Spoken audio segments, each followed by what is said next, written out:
감사합니다. 이 새벽에 주님의 말씀을 사모하는 마음으로 이 자리에 나올 수 있게 하심에 감사드립니다. 삶이 바쁘고 분주할수록 주님과 함께하는 시간을 놓지 아니하게 하여 주시옵소서. 바쁘고 분주한 삶 가운데서도 주님의 말씀을 붙들고 날마다 혼자 있는 시간 속에서 주님과 진하게 교제하는 시간 절대 빼앗기지 아니하게 하옵소서. 그렇게 인도하여 주실 하나님을 찬양하며 예수님의 이름으로 기도드립니다. 아멘. 오늘 우리가 함께 나눌 하나님의 말씀 예레미야 33장 14절부터 26절 말씀입니다. 다 같이 읽어보겠습니다. 여호와의 말씀이니라. 보라, 내가 이스라엘 집과 유다 집에 대하여 일러준 선한 말을 성취할 날이 이르리라. 그날 그때에 내가 다윗에게서 한 공의로운 가지가 나게 하리니 그가 이 땅에 정의와 공의를 실행할 것이라. 그날에 유다가 구원을 받겠고 예루살렘이 안전히 살 것이며 이 성은 여호와는 우리의 의라는 이름을 얻으리라. 여호와께서 이와 같이 말씀하시니라. 이스라엘 집에 왕위에 앉을 사람이 다윗에게 영원히 끊어지지 아니할 것이며 내 앞에서 번제를 드리며 소제를 사르며 다은 제사를 항상 드릴 레위 사람 제사장들도 끊어지지 아니하리라 하시니라. 여호와의 말씀이 예레미야에게 임하니라. 이르시되 여호와께서 이와 같이 말씀하시니라. 너희가 능히 낮에 대한 나의 언약과 밤에 대한 나의 언약을 깨트려 주야로 그때를 잃게 할 수 있을진데 내 종 다윗에게 세운 나의 언약도 깨트려 그에게 그의 자리에 앉아 다스릴 아들이 없게 할 수 있겠으며 내가 나를 섬기는 레위인 제사장들에게 세운 언약도 파할 수 있으리라. 하늘의 만상은 셀 수 없으며 바다의 모래는 측량할 수 없나니 내가 그와 같이 내 종 다윗의 자손과 나를 섬기는 레위인을 번성하게 하리라 하시니라. 여호와의 말씀이 예레미야에게 임하니라. 이르시되 이 백성이 말하기를 여호와께서 자기가 택하신 그들 중에 두 가게를 버리셨다 한 것을 내가 생각하지 아니하느냐. 그들이 내 백성을 멸시하여 자기들 앞에서 나라로 인정하지 아니하도다. 여호와께서 이와 같이 말씀하시니라. 내가 주야와 맺은 언약이 없다든지 천지의 법칙을 내가 정하지 아니하였다면 야곱과 내 종 다윗의 자손을 버리고 다시는 다윗의 자손 중에서 아브라함과 이삭과 야곱의 자손을 다스릴 자를 택하지 아니하리라. 내가 그 포로된 자를 돌아오게 하고 그를 불쌍히 여기리라. 아멘. 이 새벽 하나님 말씀 사모하는 마음으로 이 자리에 나오신 성읍교회 성도 여러분, 주님의 이름으로 사랑하고 축복합니다. 이 시간 하나님 아버지의 말씀이 머리가 아닌 가슴으로 이해되는 은혜가 있길 주님의 이름으로 축복합니다. 예레미야 33장은 이제 회복의 말씀을 말하는 이제 마지막 장입니다. 그 이후에는 이제 심판 혹은 이제 나라가 망하는 이제 그 과정이 기록되어 있죠. 살아오면서 인생 가운데 중요한 기도 제목을 가지고 붙들고 씨름하며 살아갈 때가 있는 것 같습니다. 어느 순간에 문제가 해결되기도 하고 해결되지 않기도 하죠. 문제가 해결되는 그런 날은 어떤 날일까요?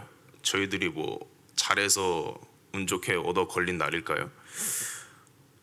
그런 건 아닌 것 같습니다. 생각해보면 다 하나님의 은혜고 하나님의 섭리이고 하나님의 기적 가운데 있었던 것이 아닌가 하는 생각이 듭니다.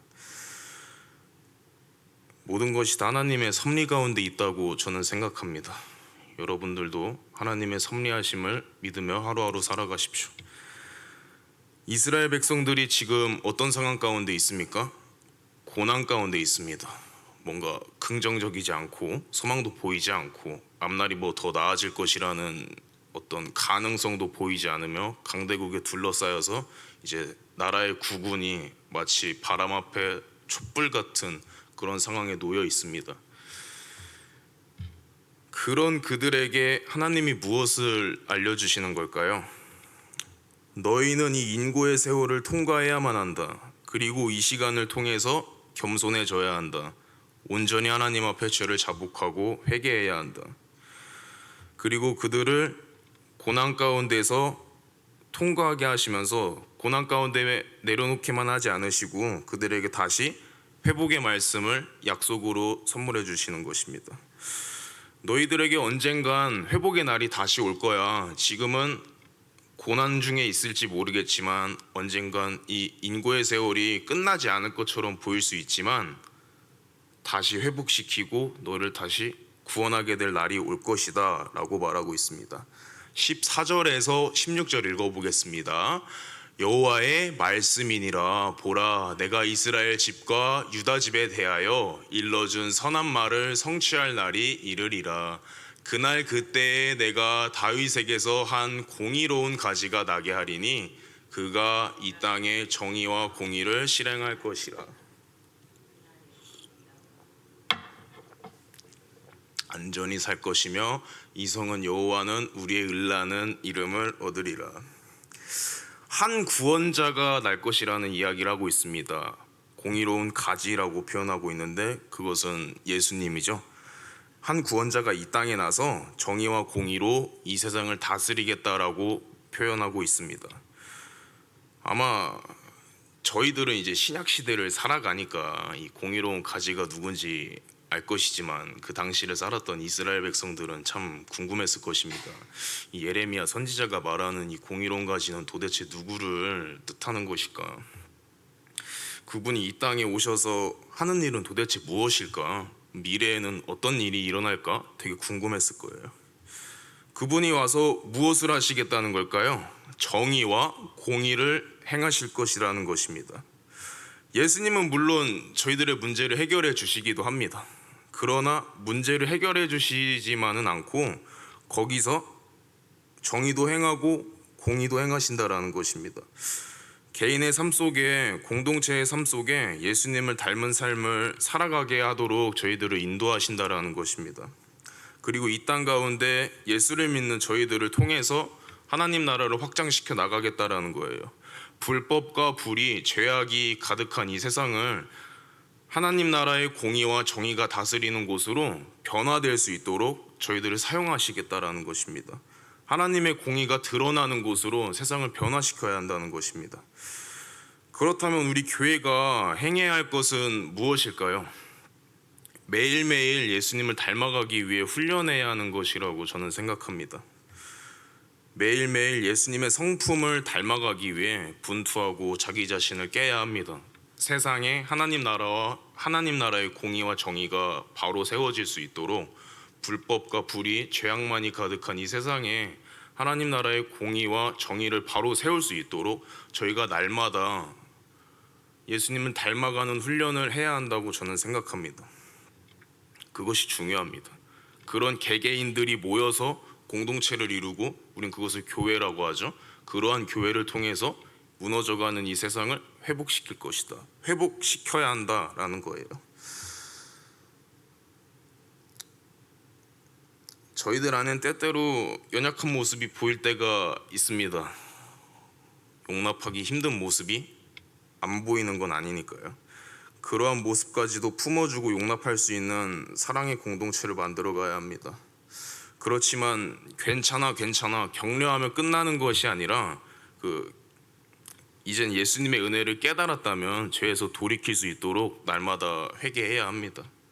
하나님이 기뻐하시는 삶을 살아갈 수 있도록 교회에서 이런 것들을 훈련하고 배웠다면 이제 세상에 나가서 선한 영향력을 미치며 살아가야 한다는 것입니다.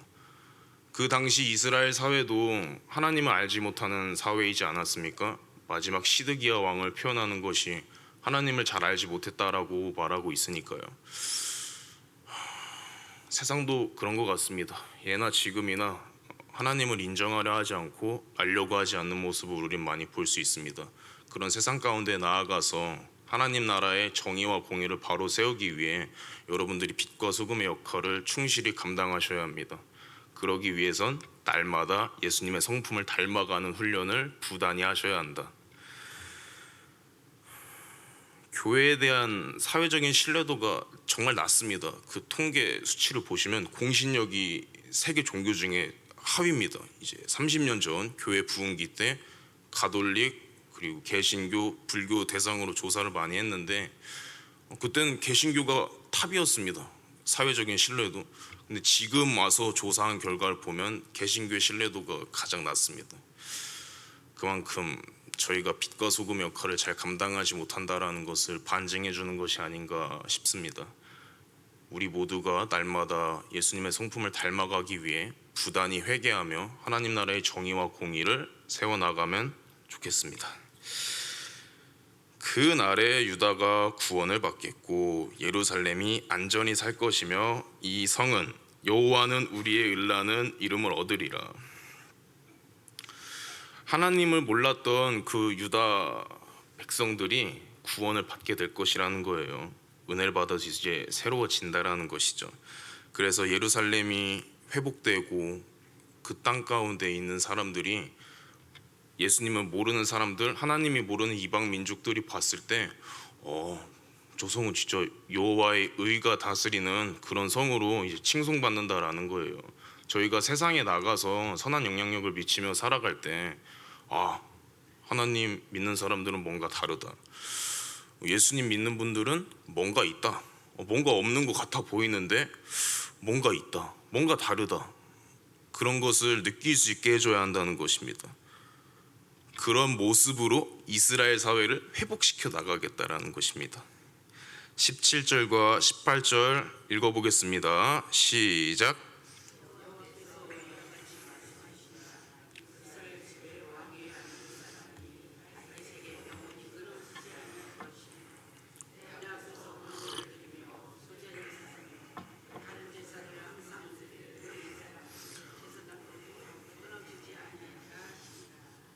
네, 17절 띄워주세요.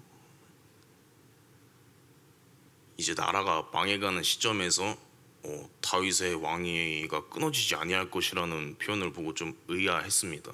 이제 예수님이 이 땅에 오셔서 다시 이제 하나님 나라를 이어간다라는 뜻이죠. 하나님 나라는 영원하니까요. 18절 내 앞에서 번제를 드리며 소제를 사르며 다른 제사를 항상 드릴 레위 사람 제사장들도 끊어지지 아니하리라 하시리라. 하나님을 찬양하는 사람들, 하나님을 예배하는 자들이 끊어지지 아니할 것이야 라고 약속하시는 거예요. 그 당시 이스라엘 사회를 보면은 하나님을 아는 분위기가 아니었고 하나님을 모르고 부정하는 분위기였기 때문에 그러한 모습에서 이제 너네들이 회개를 하고 이제 이러한 모습으로 내가 반드시 회복시키겠노라. 너희들의 의관 관계없이 내가 반드시 나의 주권적으로 회복을 시키겠다라고 말씀하고 계시는 것입니다. 날마다 하나님을 예배하십시오. 참되게 진정으로 예배하십시오. 예배드리는 사람은 뭔가 다르구나. 하나님을 아는 사람들은 무언가 특별한 게 있구나라는 생각을 예수님 모르는 사람들이 느낄 수 있게끔 하나님 나라의 공의와 정의가 바로 세워질 수 있게끔 날마다 참된 예배자로서 살아가십시오. 삶이 바쁘고 분주할수록 하나님을 더더욱 예배해야 합니다. 하나님을 예배하는 시간을 뒷전으로 미루고 선한 영향력을 미치며 살아갈 수는 없습니다. 불가능입니다. 그 말이 안 됩니다. 어불성설이죠. 바쁘고 분주할수록 멈추는 시간을 가지십시오. 하나님 앞에 멈추는 시간, 말씀 앞에 멈추는 시간, 말씀 앞에 자기 자신을 들여다보는 시간을 반드시 확보하십시오. 사단마귀는 여러분들이 하나님 앞에 바로 서는 것, 홀로 서는 것을 싫어합니다. 그렇기 때문에 더더욱 하나님 앞에 홀로 머무는 시간을 가지십시오. 그런 사람들이 모인 교회를 통해서 하나님은 이 땅을 회복시키실 것입니다. 그 당시 이스라엘 사회만 회복시키는 것이 아니라 오늘날 이 대한민국도 회복시키겠다라고 약속을 주시는 것입니다. 하나님을 모르는 사람들이 가득한 그곳을 하나님을 아는 사람으로 많아질 수 있게끔 회복시키겠다라는 것입니다. 레위 사람 제사장, 제사를 드리는, 예배를 드리는 모든 이들을 통해서 만들어 가겠다라는 것이죠. 이것을 강조하기 위해서 이제 뒤에 내용이 이어집니다. 19절부터 22절 읽어보겠습니다. 시작. 말씀이 예레미야에게 임하니라. 이르시되 께서 이와 같이 말씀하시니라. 너희가 능히 낮에 대한 나의 언약과 밤에 대한 나의 언약을 깨트려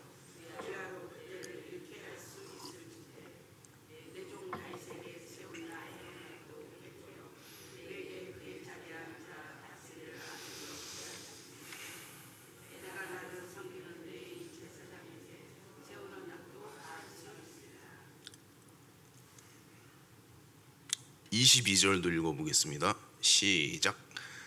만상은 셀 수 없으며 바다의 모래는 측량할 수 없나니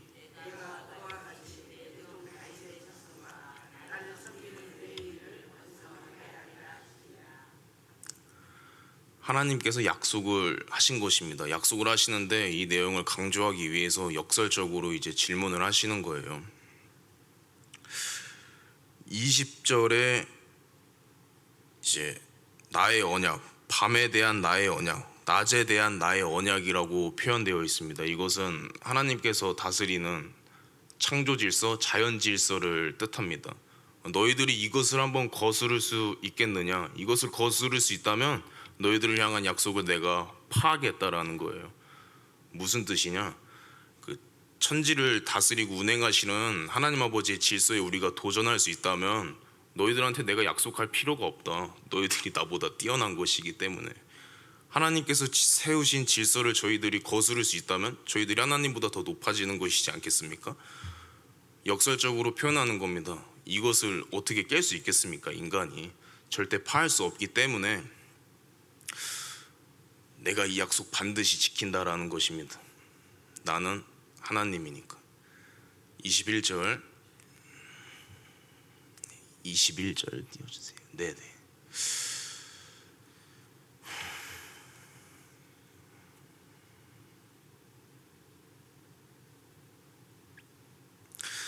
아무도 깰 수가 없습니다. 이 언약을 하나님께서 만드신 것이고 천지를 다스리고 우주를 운행하시는 하나님께서 지으신 것이기에 아무도 깰 수 없다라고 계속 반복해서 말씀하고 계십니다.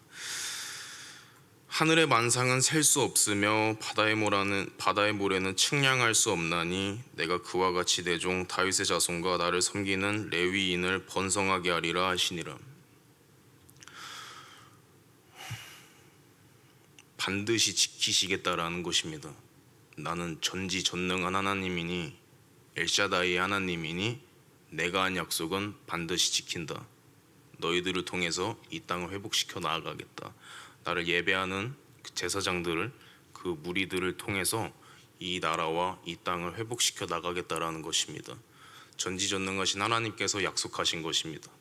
일구이연하는 하나님의 말이 아닌 전지전능하신 하나님 아버지의 말씀입니다. 말씀만으로도 모든 것을 이루실 수 있기 때문에 우리는 하나님 아버지의 말씀을 신뢰합니다. 신뢰해야 합니다. 23절부터 26절 읽어보겠습니다. 시작. 여호와의 말씀이 예레미야에게 임하니라. 이르시되 여호와께서 자기가 택하신 그들 중에 두 가게를 버리셨다는 것을 내가 생각하지 아니하느냐. 그들이 내 백성을 멸시하여 자기들 앞에서 나라로 인정하지 아니하도다.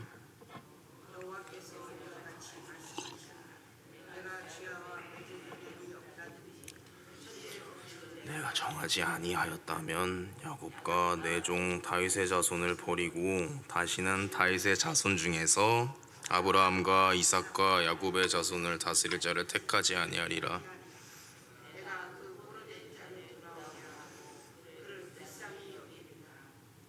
아멘. 이 백성이 말하기를 24절 말씀입니다. 이 백성이 말하기를 여호와께서 자기가 택하신 그들 중에 두 가게를 버리셨다는 것을 내가 생각하지 아니하느냐. 그들이 내 백성을 멸시하여 자기들 앞에서 나라로 인정하지 아니하도다. 두 가게는 북이스라엘과 남유다를 말합니다. 그러니까 하나님이 우리를 버리셨고 이제 다시 죽지 않으실 것이다. 긍휼을 베풀지 아니할 것이 아니냐라고 이제 그들이 얘기했다라는 거예요. 그 당시 고대 근동 문화에는 이제 나라와 나라 간의 전쟁은 신들의 전쟁입니다. 그 나라 최고신, 그 나라 최고신이 겨루는 것이라고 생각했습니다. 근데 이제 이스라엘이 외세에 침입을 받아서 이제 망하지 않습니까? 그렇기 때문에 이렇게 생각할 수도 있었다라는 거예요.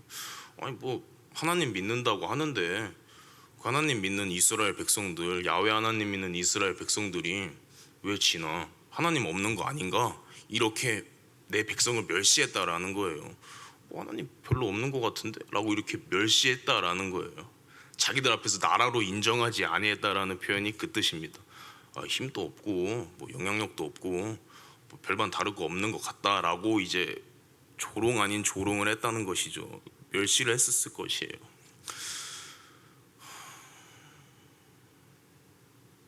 하나님을 알지 못하는 세상이 저희를 무시하는 것과 흡사하다라는 생각이 들었습니다.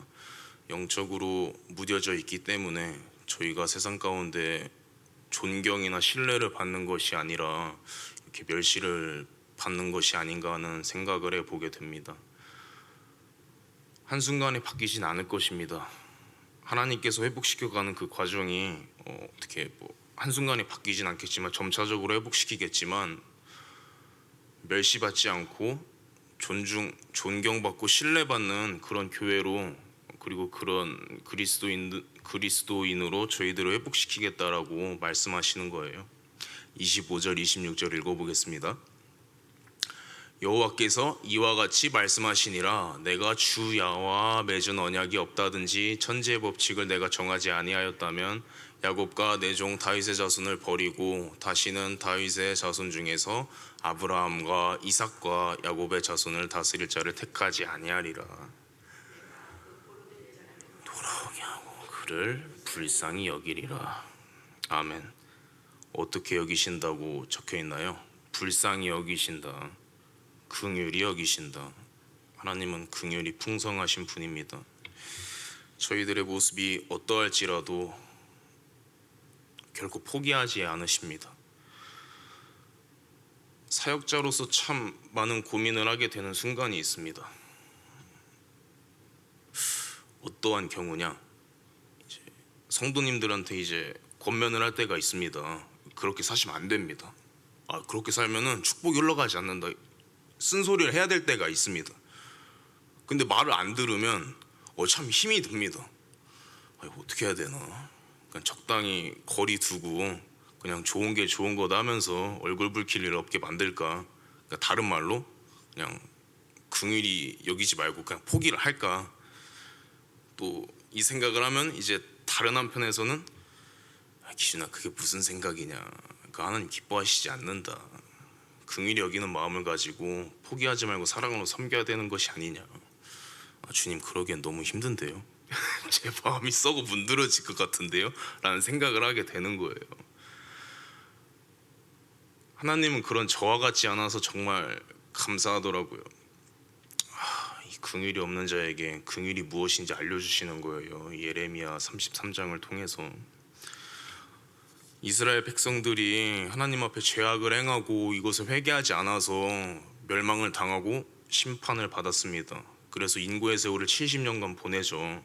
하지만 심판 후에 다시 이제 회개를 시키시고 다시 그들을 회복시키겠다라는 거예요. 왜냐하면 긍휼히 그들을 여기시니까요. 저희들 역시 누군가를 긍휼히 여길 수 있는 마음을 가졌으면 좋겠습니다. 긍휼의 공동체를 만들어 가셔야 합니다. 누군가를 정죄하기보단 예수님의 마음으로 긍휼히 여길 수 있는 저와 여러분이 되길 예수님의 이름으로 축복합니다. 그런 공동체를 만들어 갈 때 세상이 저희들을 다르게 볼 것입니다. 정죄하기만 하지 않는구나. 다른 사람들은 다 포기하는데 마음에 들지 않는다고 해서 내 입맛에 맞지 않는다고 해서 다 포기하고 멀리 거리를 두는데 여긴 그렇지가 않네. 진정한 긍휼이 무엇인지 하나님의 사랑이 무엇인지 보여주네. 가시 같은 나를 사랑하기 위해서 피 흘리는 것도 마다하지 않는구나. 정말 긍휼이 있구나. 긍휼이 여기는 이 마음이 무엇인지 저희들을 통해 예수님을 모르는 사람들에게 보여주는 것입니다. 그러한 분위기가 계속해서 지속되고 반복되고 만들어져 갈 때 세상이 저희를 다르게 보지 않겠습니까? 하나님 나라의 공의와 정의가 교회에 바로 세워져 있다. 교회 다니는 사람들의 하는 어떤 사랑의 수준은 다르다. 그들이 영혼을 정말 긍휼히 여기는구나. 그들이 정말 영혼을 사랑하는구나. 비록 내 마음에 들지 않는다 할지라도, 내 마음을 아프게 하는 사람이라 할지라도 하나님의 사랑을 경험했기에, 하나님이 우리를 포기하지 아니하셨기 때문에, 하나님이 우리를 날마다 긍휼히 여기셨기 때문에 그런 그들도 사랑하며 살아간다면 이 나라에, 이 땅 가운데 이제 하나님 나라의 공의와 정의가 바로 세워질 것입니다. 사랑이 모든 것을 이깁니다. 하나님의 사랑을 모르는 세상에 하나님의 사랑이 무엇인지 저 긍휼을 통해서 보여주셔야 합니다. 그런 성은교회 여러분들이 되길 주님의 이름으로 축복합니다. 기도하겠습니다. 하나님 아버지, 감사합니다. 언약을 잊으신 것 같았지만 잊지 아니하시고 긍휼의 마음으로 저희를 다시 한번 회복시키시고 다시 한번 주님의 사랑으로 저희들을 소생케 하시니 너무너무 감사드립니다. 하나님 나라의 공의와 정의가 바로 세워질 수 있도록 제사장으로서 부름받은 저희들이 긍휼의 마음으로 하루하루 살아가게 하옵소서. 한 영혼을 긍휼히 여기는 마음으로, 진정한 사랑의 마음으로 그들을 대하며 세상과는 다른 사랑을 행할 수 있도록 하여 주시옵소서. 하나님 아버지께서 기뻐하시는 사랑으로 이 병들어가고 황폐한 이 황무지 같은 땅을 주님 회복시켜 주시옵소서. 저희들을 회복시켜 주시옵소서. 저희들의 무너져 있던 그 모든 것을 주님께서 회복시켜 주셔서 하나님 나라의 공의와 정의가 바로 세워질 수 있도록, 이 성은교회에서부터 시작될 수 있도록 주님 저희를 인도하여 주시옵소서. 감사합니다. 예수님의 이름으로 기도드립니다. 주기도